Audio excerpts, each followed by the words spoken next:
అరే బట్టు చెప్పరా గజాల. ఉన్న ఎగ్జైట్మెంట్ అంతా కంట్రోల్లో పెట్టుకుని కూల్ అండ్ కంపోజ్గా మాట్లాడదామని ఫిక్స్ అయ్యాను. ఎందుకు ఏంటి అని అడగకుండా పూర్తిగా వింటే నీకే అర్థమైపోద్ది. మంగళవారం సినిమా అనుకుంటా నేను ఫస్ట్ డే చూసిన సినిమా రీసెంట్ టైమ్స్లో. ఆ తర్వాత నాకు ఏ సినిమా కూడా ఫస్ట్ డే చూసే స్కోప్ అయితే దొరకలేదు. 2024 అంతా అంత డ్రైగా నడిచిన తర్వాత 2025లో రిలీజ్ రోజు సినిమా చూశాను. ఆ ఎగ్జైట్మెంట్ని అంతా హోల్డ్లో పెట్టుకుని మాట్లాడుతున్నాను. ఏదైనా తప్పులు ఉంటే మాత్రం కొంచెం అడ్జస్ట్ అవ్వు. సంక్రాంతికి వస్తున్న సినిమా అయితే చూశాను.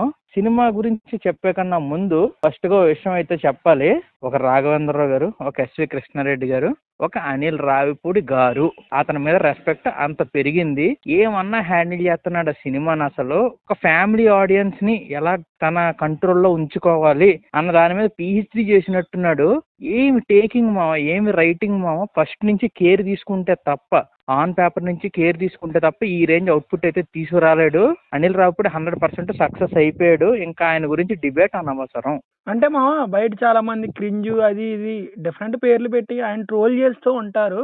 కానీ ఆయన చెప్పినట్టు ఆయన మూవీస్ కి ఒక సెక్షన్ ఆఫ్ ఆడియన్స్ ఉంటారు.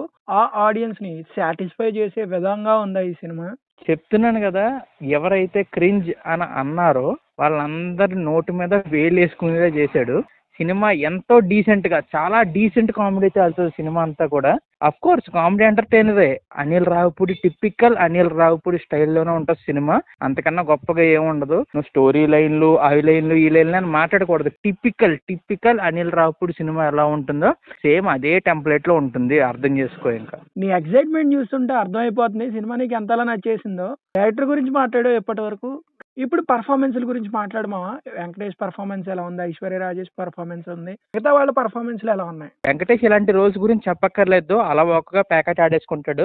అలాగే ఆయన కూడా ప్యాకెట్ ఆడేసాడు ఈ సినిమాలో. మామూలుగా కాదు, వాళ్ళిద్దరు కాంబినేషన్ లో హ్యాట్రిక్ అయితే మాత్రం మామూలుగా లేదు. అండ్ ఇంకా మిగతా పెర్ఫార్మెన్స్ విషయాలకు వస్తే ఐశ్వర్య రాజేష్ కి నేను స్పెషల్ అప్రిషియేషన్స్ అయితే ఇస్తాను. టిపికల్ పల్లెటూరు అమ్మాయిలాగా ఒక ఇన్నోసెన్స్, ఒక యాంగర్ కలగలిపి ఒక మిక్స్ ఏదైతే మన గోదావరి జిల్లా అమ్మాయి ఉంటుందో పాత్రని ఐశ్వర్య రాజేష్ చాలా ఈజీతో పుల్ చేసింది. తన ఒక పెర్ఫార్మర్, మనకు తెలిసే విషయం. సో అలాంటి అమ్మాయి దగ్గర నుంచి ఇలాంటి పెర్ఫార్మెన్స్ ఆఫుల్ ఉండదు, బట్ సర్ప్రైజింగ్ అనిపిస్తుంది.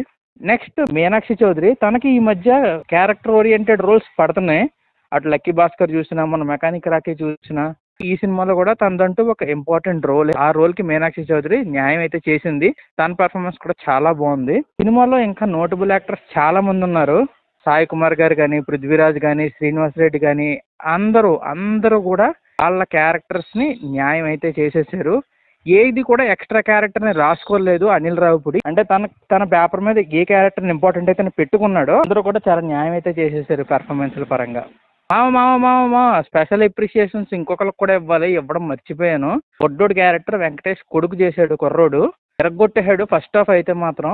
కొంతమందికి అదేదో ఎబ్బెట్టుగా అనిపించచ్చేమో కానీ, బట్ క్లియర్గా చూస్తే దానికి కూడా ఒక డీటెయిలింగ్ ఇచ్చాడు. ఎందుకంటే ఆ క్యారెక్టర్ ఎందుకు అలా బిహేవ్ చేస్తుందనడానికి సెటైరికల్ కామెడీలో ఉంటుంది. అది డీప్గా అబ్జర్వ్ చేస్తే అర్థమవుతుంది. అది ఇంకా టెక్నికల్ వాల్యూస్ ఎలా ఉన్నాయి? మ్యూజిక్ కానీ, సినిమాటోగ్రఫీ కానీ, ఎడిటింగ్ కానీ ఎలా ఉన్నాయి? స్క్రిప్ట్ మీద ఉన్న పట్టుతో అన్ని క్రాఫ్ట్స్ ని కూడా మంచి ఈజీతో హ్యాండిల్ చేశాడు అనిల్ రావిపూడి. అందరూ కూడా వాళ్ళ బెస్ట్ ఇచ్చారు.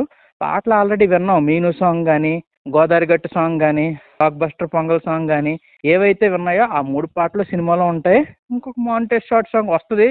సర్ప్రైజింగ్లీ అది వచ్చినట్టు కూడా తెలియదు. అంత ఫ్లోలో వెళ్ళిపోద్ది సినిమా అంతా కూడా. వీమ్స్ ఎరగొట్టేశాడు. పాటలు ఒకటే కాదు, బ్యాక్గ్రౌండ్ కూడా సినిమాకి ఎలా కావాలో అలా కొట్టాడు. ఏ టెక్నికల్ ఆస్పెక్ట్ కూడా ఫ్లోని మిస్ చేయదు. ప్రతిదీ సినిమాతో ట్రావెల్ అయిపోతూ ఉంటాయి అలాగా. అండ్ ఇంకా ప్రొడక్షన్ వాల్యూస్ విషయానికి వస్తే దిల్ రాజు గురించి చెప్పక్కర్లేదు. లిమిటెడ్ బడ్జెట్ లో ఈ రేంజ్ అవుట్పుట్ అయితే మాత్రం వావ్ అని చెప్పొచ్చు. ఎస్పెషల్లీ గేమింగ్ అండ్ కలరింగ్ అయితే నాకు చాలా బాగా నచ్చింది. ఒక ఫ్రెష్నెస్ అయితే తీసుకొచ్చే సినిమాకి. ఆకు బస్టర్ పొంగలు ఏదైతే మన వెంకటేష్ గారు పాడారో అదే సినిమాలో కనిపిస్తుంది.